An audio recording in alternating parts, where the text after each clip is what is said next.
Hello my lovely soul family, आपके लिए एक और रीडिंग लेके आ गई हूँ जिसका टॉपिक है आपको करने लगे हैं पसंद। आप लोगों की बन गए हैं पहली पसंद। तो जानने की कोशिश करते हैं ऐसा क्या हुआ कि लोग आपको इतना पसंद कर रहे हैं। सब कुछ आज खुलासा होगा टैरो कार्ड के माध्यम से। जनरल रीडिंग है, मेल फीमेल यानी कि आप स्त्री हैं पुरुष हैं, अपने जेंडर के हिसाब से रीडिंग सुन सकते हैं।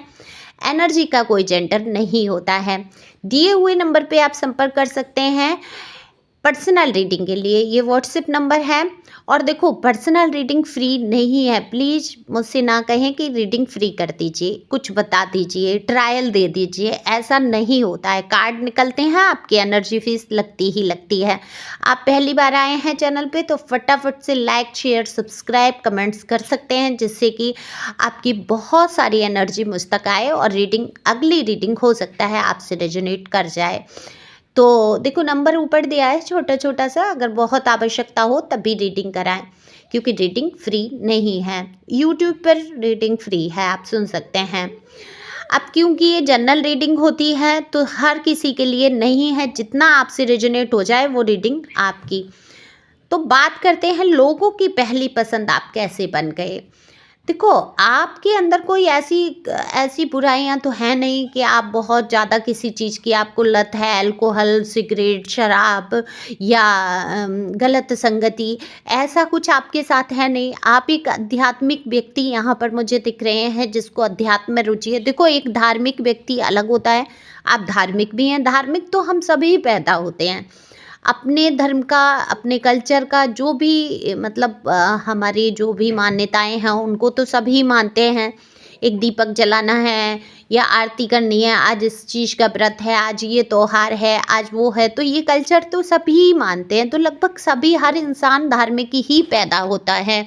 यहाँ बात हो रही है आध्यात्मिकता की। तो आध्यात्मिक व्यक्ति कौन है? आध्यात्मिक व्यक्ति वही है जिसको हमेशा जिज्ञासा बनी रहती है, हमेशा वो आत्ममंथन करता है, आत्मचिंतन करता है, हमेशा लोगों में वो ईश्वर देखने की कोशिश करता है। किसी की ना बात बुरी लगना, ना किसी की बात पे खुश हो जाना, मतलब ना बहुत उत्साहित होते हैं ना हतोत्साहित होते हैं। आध्यात्मिक व्यक्ति जितने हैं कहीं ना कहीं सच के बहुत करीब हो जाते हैं। जब पूरी तरीके से आप आध्यात्मिक हो जाते हैं तो आपका जीवन सच में बहुत सरल और सुंदर हो जाता है। तभी मैं कहती हूँ कि टैरो जो है ज़िंदगी को पलट के रख देते हैं। टैरो ये नहीं है कि भविष्य बता रहे हैं, बहुत तुम्हारा भाई आने वाला समय ये होने वाला है, वो नहीं नहीं।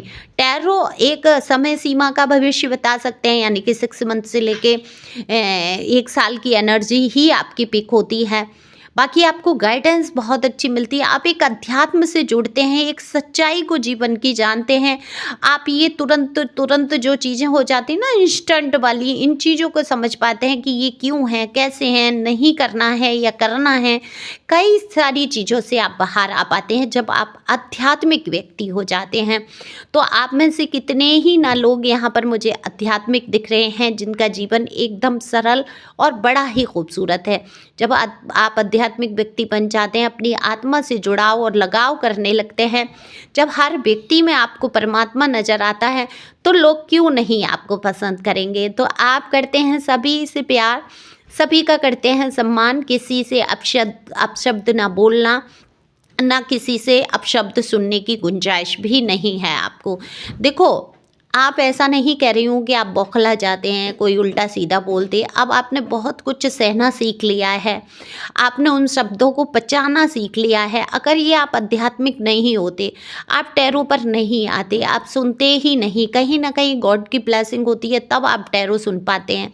टैरो का सुनना ही बहुत बड़ी बात है। और अगर आपके हाथ में टैरो हैं, आप में से हो सकता है बहुत सारे लोग टैरो रीडर हों या बनना चाहते हों या कार्ड लिए हों, तो मैं बता दूं कि ये गॉड की ही ब्लेसिंग है। आप अपनी मर्जी से कार्ड ले भी नहीं सकते जब तक कि ये कार्ड नहीं चाहेंगे आप तक आना। समझ रहे हैं आप?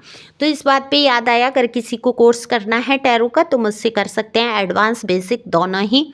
अगर आप बेसिक कोर्स कर चुके हैं फिर भी मेरे से बेसिक करके तभी एडवांस पे मैं आपको ले जाऊंगी, ठीक है? आपको दोबारा से वो बेसिक करना ही होगा। तो चलते हैं, आगे बढ़ते हैं। ये तो सूचना थी। देखो, अब जो मैं देख पा रही हूँ, तो आपने लोगों की हेल्प बहुत की है हर तरीके से। वो चाहे आपने हाथ पैरों से हेल्प की हो किसी की, आप उनकी मुसीबत में जाके खड़े हो गए हो। आप जिस योग्य हैं, जैसे भी हैं, आप देखो स्त्री हैं या पुरुष जो भी हैं, अपने हिसाब से समझिए कि आप जिस भी कंडीशन में हैं, जो भी आपसे बन पड़ता है, आप करने की कोशिश करते हैं। आपका दिल इतना प्यारा है, खूबसूरत है। तो लोगों की आप पहली पसंद बने हैं, क्योंकि हर इंसान के दुख में सुख में जाके खड़े होना, बिल्कुल भी किसी को आप ना घमंड दिखाते हैं ना मिजाज दिखाते हैं। आप हो सकता है इस पोजीशन पे हो कि आप घमंड दिखाना बनता है, हो सकता है और लोगों से आप अच्छे तरीके से रहते हो।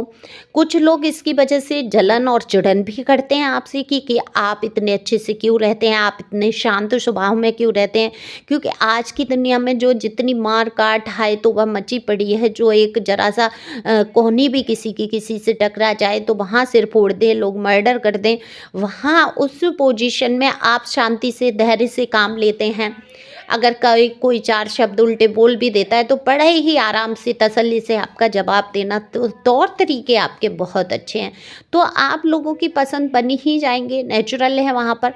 कोई किसी से आपको भिड़ना नहीं है, जंग करना नहीं है। इसके लिए कोई अगर आपको कायर समझता है तो समझता रहे, इसमें कायरता नहीं है। सबसे बड़ी बात होती है कि धैर्य के साथ खड़े रहना।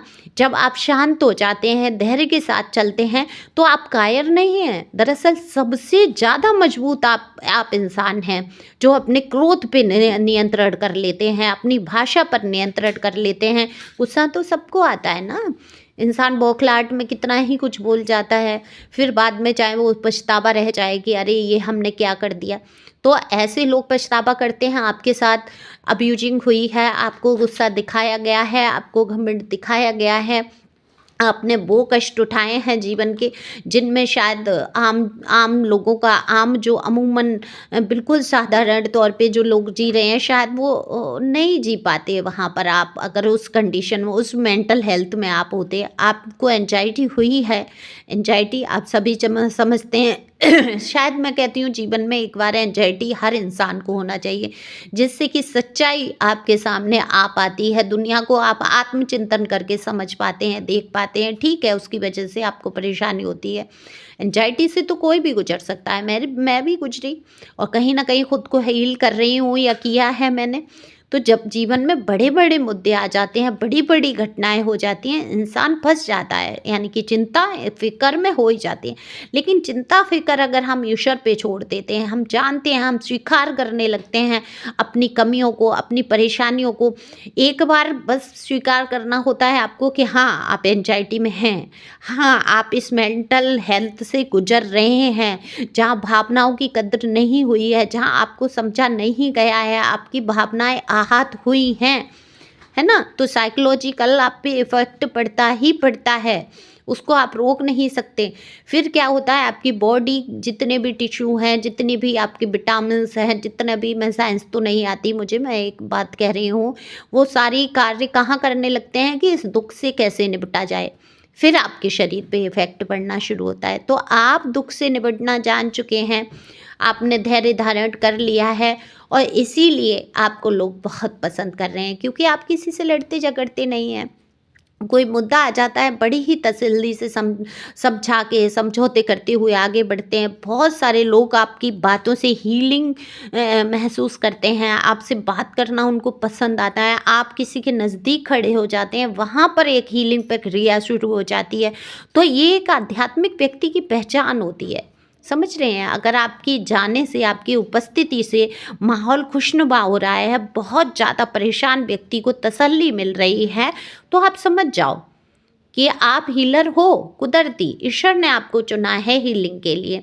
तो ये आज की रीडिंग जो निकल के आई है, ऐसा क्यों लग रहा है, जो टैरो से बहुत ज़्यादा कनेक्ट करते हैं, टैरो में बहुत इंटरेस्ट रखते हैं, या बहुत सारी ही रीडिंग सुनते हैं, हीलिंग का भी सुनते हैं, या कुछ है, मुझे ऐसा लग रहा है आप हीलर भी हो। आप में से कोई कोई हो जो बहुत समझा के बात करना, बहुत तरीके से, बहुत शांति से, बहुत ही तकलीफ़ों के बावजूद भी पैनिक नहीं होना, घबराना नहीं, देखो एक एक स्टेज आती है, हर इंसान घबराता है, लेकिन उसमें अपने आप को सँभालना बहुत बड़ी हिम्मत की बात होती है। तो आपने ये सँभाला है अपने आप को, ये गज़ब की एनर्जी आपकी। आपके दुःख को कोई नहीं समझ पाया है, आपके दर्द को कोई नहीं समझ पाया, आपके हृदय को किसी ने नहीं पढ़ा है, आपकी भावनाओं को कुचला गया है ना? आपको तो जैसे आप इंसान हो ही नहीं, ऐसे समझ लिया गया है।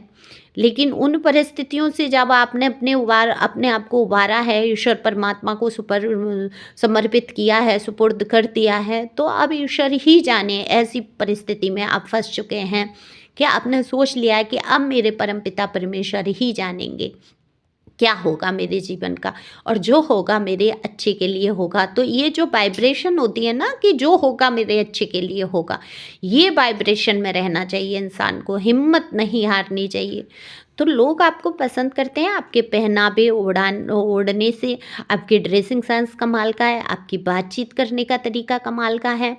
आप जहाँ भी खड़े हो जाते हैं एक हाँ खुशहाल माहौल पैदा कर देते हैं, एक रौनक बन के आप लोगों के जीवन में चले जाते हैं। जैसे ना कहते हैं कि भाई इसके आने से आ जाती है रौनक, वो एक शेर भी है कि उनके आ जाने से आ जाती है रौनक चेहरे पे, और वो समझते हैं बीमार का हाल ठीक है ना? तो वो आपके आ जाने से लोग अच्छे बीमार भी लोग एकदम से अपने आप को स्वस्थ महसूस करने लगते हैं। तो क्यों नहीं आप पहली पसंद बनेंगे? लोगों का प्यार करना, लोगों को ख़याल रखना उनका, लोगों से लड़ना नहीं, झगड़ना नहीं, सहयोग करना, तो आपको हर हालत में लोग पसंद करते हैं। तो आप बन चुके हैं लोगों की पहली पसंद, अपने आप को इसी हिसाब से चलाते रहेंगे, मस्त रहेंगे, खुश रहेंगे और हमेशा आगे बढ़ते रहेंगे, क्योंकि मैं हमेशा कहती हूँ ठहरे हुए पानी में भी कीड़े पड़ जाते हैं। तो हमेशा चलते रहो, हमेशा आगे बढ़ते रहो। तो thank you for watching my channel. Thank you angel, thank you God, thank you प्यारे व्यूअर्स।